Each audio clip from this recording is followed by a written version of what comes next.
Most safety systems are built around controls. We identify a hazard, assess the risk, list the controls, then check whether those controls are in place. But what actually counts as a control or a barrier? The word barrier originally had a relatively narrow meaning.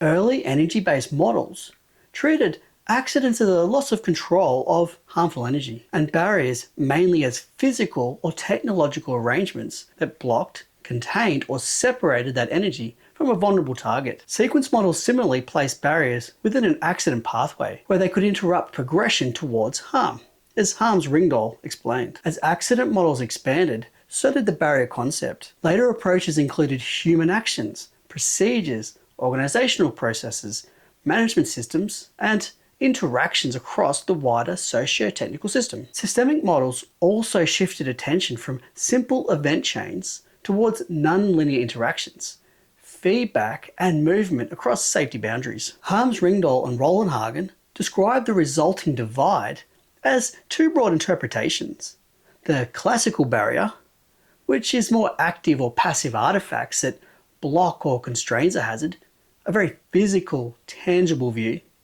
and the radical barrier view, which is almost any function with safety significance. Under the radical view, rules, audits, even cultural elements and management rounds can all count as barriers. On a construction site, the classical view might include a guardrail, interlock, or physical separation. The broader view might also include signs, permits, rules, and safety management activities. All of these may contribute to safety, but not in the same way or with the same reliability. The meaning also varies by industry. Nuclear usage often reserves barrier for passive physical obstructions.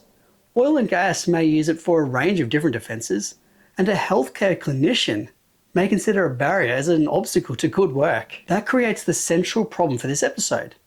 If almost every safety-related activity can be called a control or a barrier, how do we distinguish the few measures most important for fatal hazards? G'day everyone, welcome to Safe As. I'm Dr. Ben Hutchinson. Please like and subscribe. This is part one of a 4-part series on critical controls, barriers, and human performance. Here, we ask what a risk control or barrier is meant to do, and the core definitions. Part 2 moves from paper to practice. Part 3 examines human factors and human performance. And Part 4 takes a very critical sort of safety 2 or HOP view of barriers, work, and human performance. There's too many studies and guidelines to cover everything, but the compendium on my blog links to more than 100 studies on barriers and control approaches. I'll also sometimes use control and barrier interchangeably, partly through laziness and refusal to reshoot, and I'm intentionally omitting bow ties, nor I'm having a deep discussion of energy models, mostly due to time. I'll start with the most recent paper, the 2026 Systematic Review by Rahimi, Sharat, and Hallowell. The authors asked 3 questions. How is a control defined? How are controls classified? How is control effectiveness evaluated? Their review confirms that no commonly accepted definition exists, and that control, barrier, safeguard, defense, layer of protection, and safety function, among others, are frequently used inconsistently. Definitions, nevertheless, share some recurring ideas. Controls are described as countermeasures, including barriers, that address unwanted energy transfer. They're measures positioned between a threat and a top event, and they're measures that restrict, isolate, or redirect hazardous energy. They separate people from it, or reduce consequences when the prevention fails. Classification of the controls is similarly ambiguous. Controls could be active or passive, physical or non-physical, hard or soft, preventative or mitigative, direct or indirect, and more. The review found no universally validated classification framework or accepted test of control adequacy. For serious injury and fatality prevention, the paper discusses critical controls and its own direct and alternative control framework, or ACDC. In ACDC, a direct control is specifically targeted at a high energy hazard, effectively reduces exposure when correctly installed and used, and remains effective despite unrelated, unintentional human error. Where a direct control isn't feasible, an alternative control system combines at least 2 categories: a physical obstacle, direct monitoring, or a visual reminder.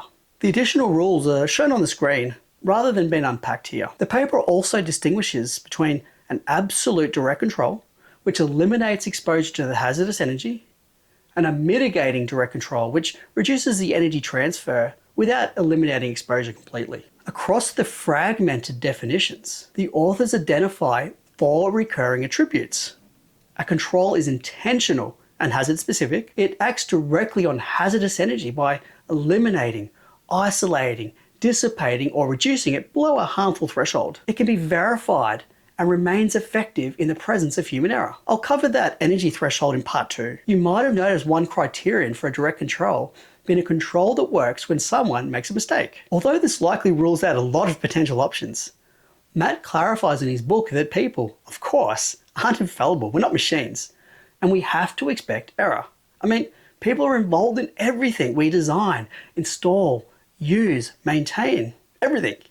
Hence, we should prioritize controls that don't rely on human action or inaction, or those that rely on perfect performance.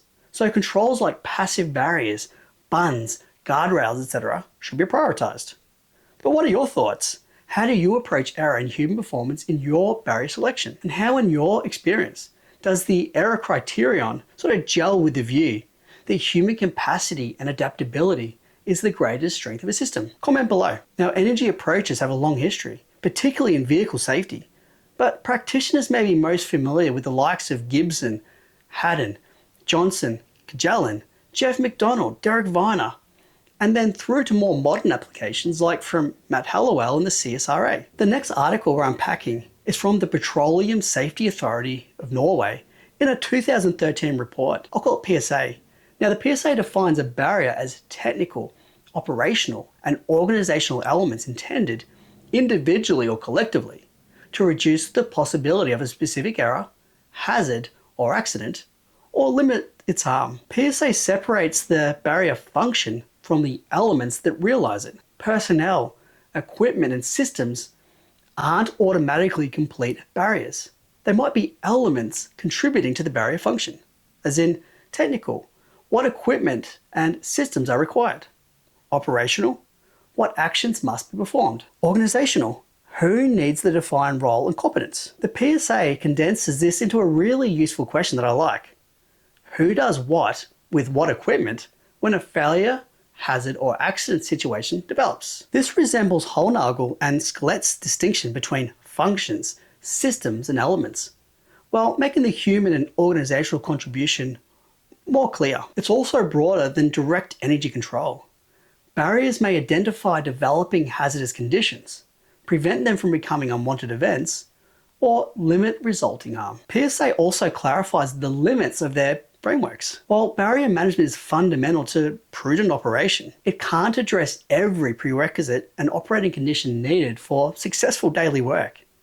So it must sit alongside other perspectives. We'll explore this in later episodes. Up next is from the Chartered Institute of Ergonomics and Human Factors and Ron McLeod. While the PSA from before identifies who and what contributes to the barrier function, these articles ask which of those contributions deserve full barrier status. I think these are particularly useful guides. The article uses control as an umbrella term, as in something intended and expected to block the path of a threat or event to an unwanted situation. And importantly, controls are divided into barriers and safeguards. They define a barrier as a control, a type of control, that's expected to prevent, control, or mitigate undesired events or accidents. Accordingly, a barrier should be specific, independent, effective, and capable of being assured. To be truly specific, the guides suggest every barrier must define a clear actor, as in who does it, an object, what it acts on, and goal, the required outcome. Without these three, a control remains a vague safeguard rather than a reliable full barrier. In contrast, a safeguard still contributes to risk management, but can't satisfy the same quality requirements as a barrier. Its role is often to support, maintain, or protect a barrier rather than provide the primary protection itself. Training and procedures may therefore be important, even essential, but not qualify as barriers. They might be safeguards. The guide also distinguishes between barrier function, barrier system, and barrier element. The function is the goal, the system performs the complete function, and an element contributes without necessarily performing it alone. Function is best stated with a verb and a noun. For example, close, flow, or valve, rather than labelled merely procedure or management system. Therefore, Barrier elements make up a barrier system to perform a barrier function. Many active barriers can be described through three functions: detect, decide, and act. A detector identifies a hazardous condition. It could be a sensor or a person or whatever. A person, algorithm, or some sort of system logic then decides what should happen, and that a valve, interlock, shutdown system, or operator action or something else then acts on that issue. A gas detector or shutdown valve may therefore be only a barrier element. The barrier, as a broad term, may be the complete detect, decide, act sequence. Some sort of detector isn't useful if nothing responds to it. An alarm isn't useful if left uninterpreted. So many controls listed on a bow tie or a risk assessment may therefore be barrier elements or safeguards rather than complete barrier systems, which can be a little problematic for assuring reliability. Before calling something a barrier, ask, is this the complete system or only one element in the detect, decide, act chain? We'll return to that question when discussing human performance. The next source is Eric Hollnagel's paper, Risk plus Barriers equals Safety. Hollnagel notes the haphazard use of a barrier term, which includes social, organizational,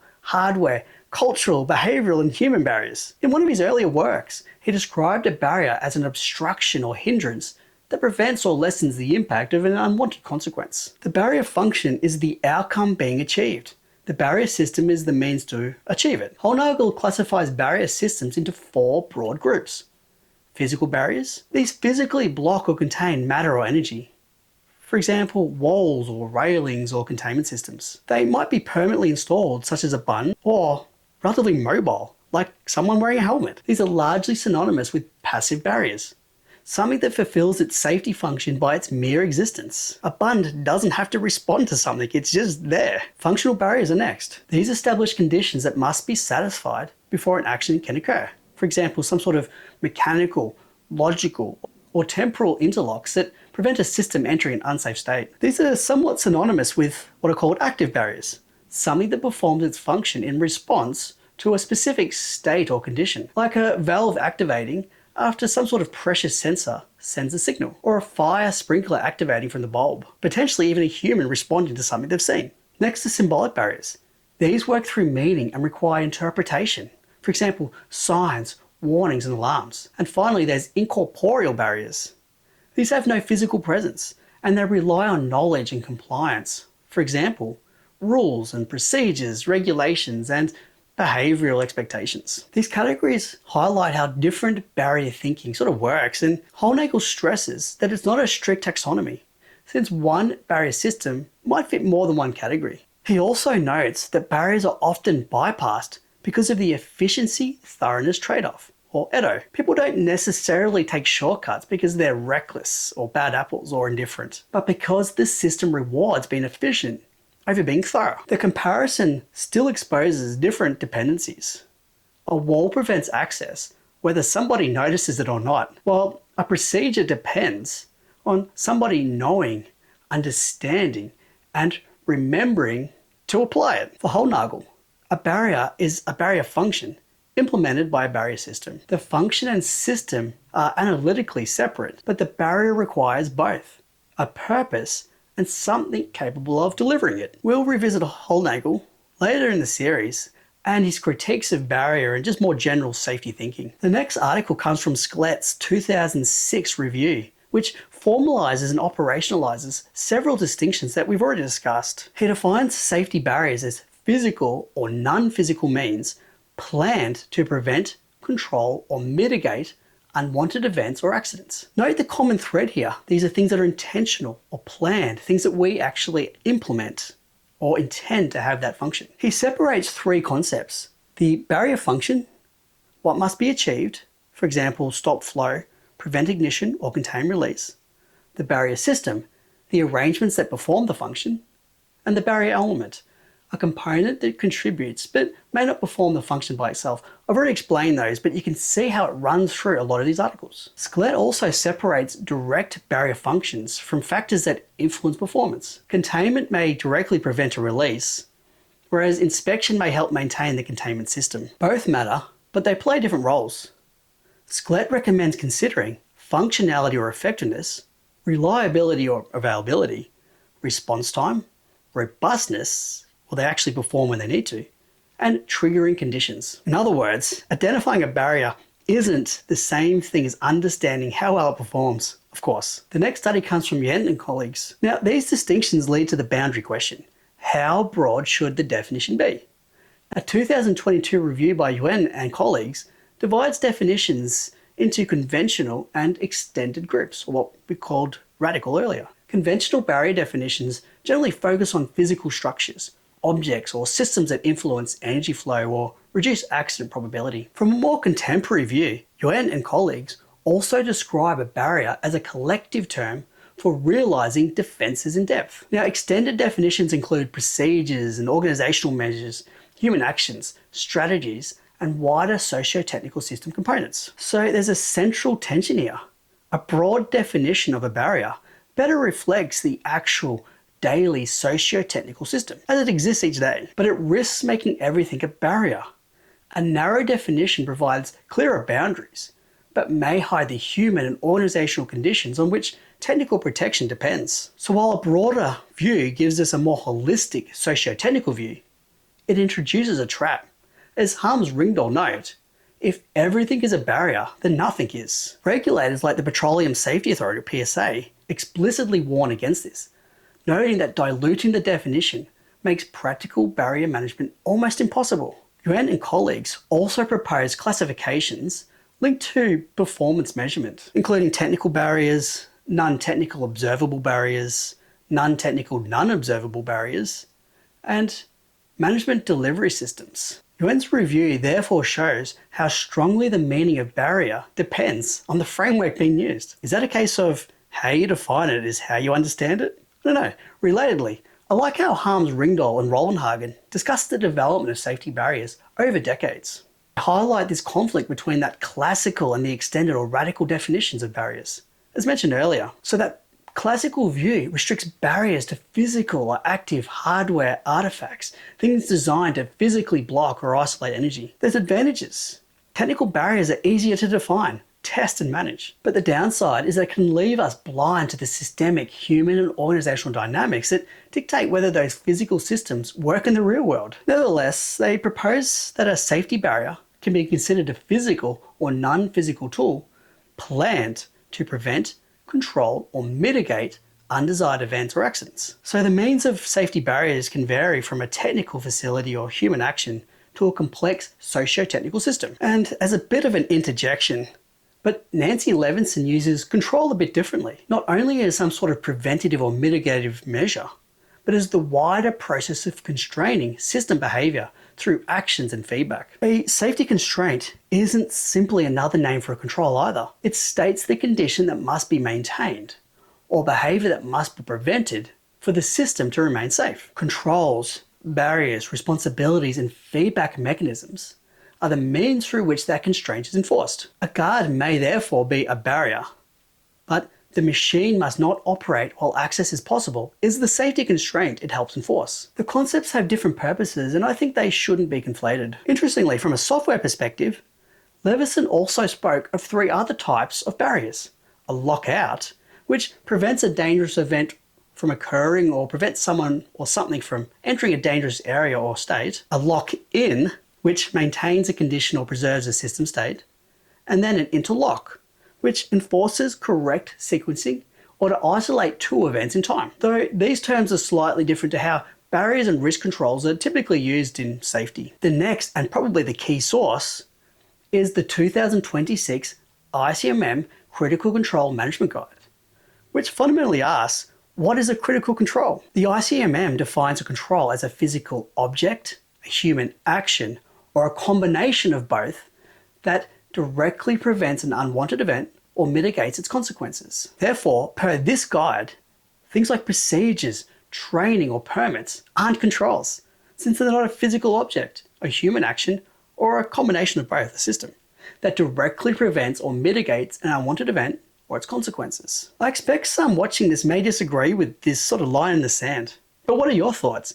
Do you consider procedures and permits, etc., as a control? If so, or not, let me know why in the comments. Now, this guide deliberately separates controls from supporting activities, such as management plans, procedures, training, maintenance, monitoring, and data collection. Those activities may support controls and may be important, but they're not controls themselves. The guide also separates controls from verification activities, and quite expectedly, checking a control is different from the control performing its expected function. Most usefully, I think, is a critical control is then a subset of controls. It's a control whose absence or failure would significantly increase risk or increase the risk of an event resulting from a fatal hazard, despite the existence of other controls. Usefully, this guide really lasers in on separating controls from those few critical controls. A critical control should also have go, no-go triggers. This means that if the control is absent or ineffective, the work must stop immediately and there must be clear protocols for what to do. It moves the control from some sort of passive checklist item to more of an operational boundary. The purpose of critical control management is therefore not to create longer lists of controls.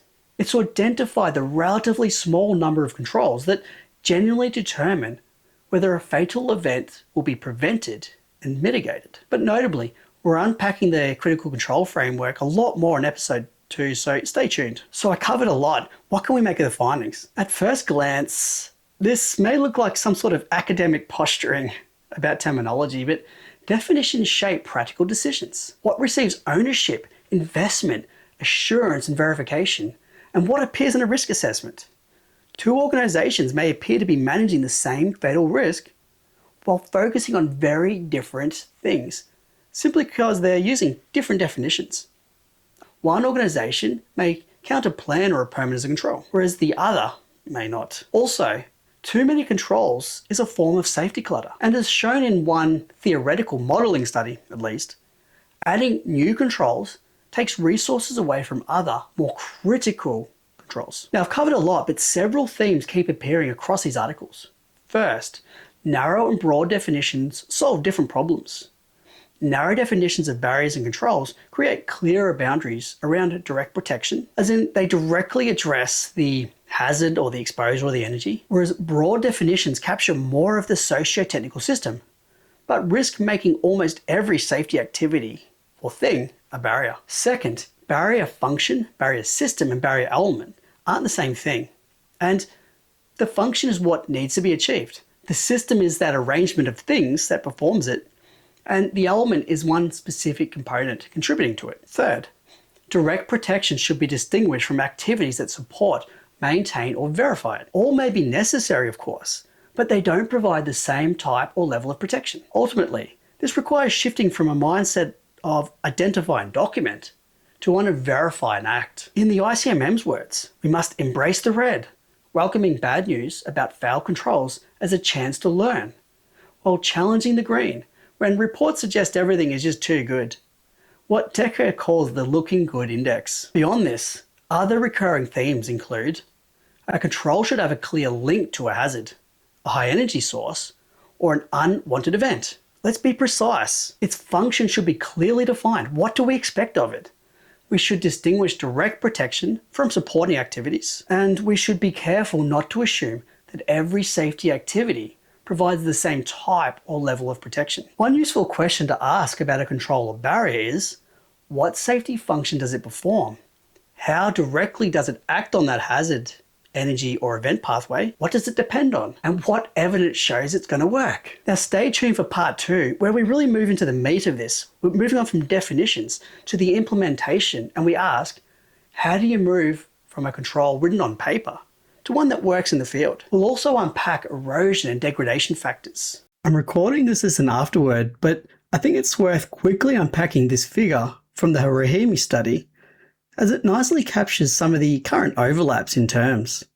Control is commonly the broad umbrella term, while defense, barrier, and safeguard often overlap and are sometimes used interchangeably.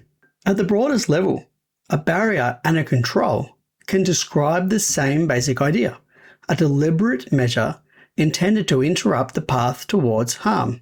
But how equivalent they are depends on the framework. For some, a barrier is a type of control, and in others, barriers are risk or hazard control measures or other terms. They're typically used as the primary defense against accidents or energy exchanges. The ICMM defines a control quite narrowly as an object, human action, or a combination of both that directly prevents an unwanted event or mitigates its consequences, and whose performance can be specified, measured, and verified. In a sense, I think the ICMM's definition of a control and this barrier term that we covered today are broadly similar. In contrast, a defense is also commonly used in some of the research, and it's used very similarly to like a barrier, particularly in layered defense and Swiss cheese sort of metaphors. James Reason used it a lot. A safeguard, however, is often treated as a supporting protection measure. It's important, but generally less robust or reliable than a barrier and not necessarily sufficient as a standalone preventive measure on itself. The ICMM's support activity seems similar to the Chartered Institute's definition of a safeguard, but maybe not exactly identical. Procedures, training, maintenance and management plans help a control remain healthy and prevent degradation, but they don't directly themselves perform the control or barrier function. That's it on Safe As. Please like, comment, subscribe. It really helps. And link in the show notes to support the channel.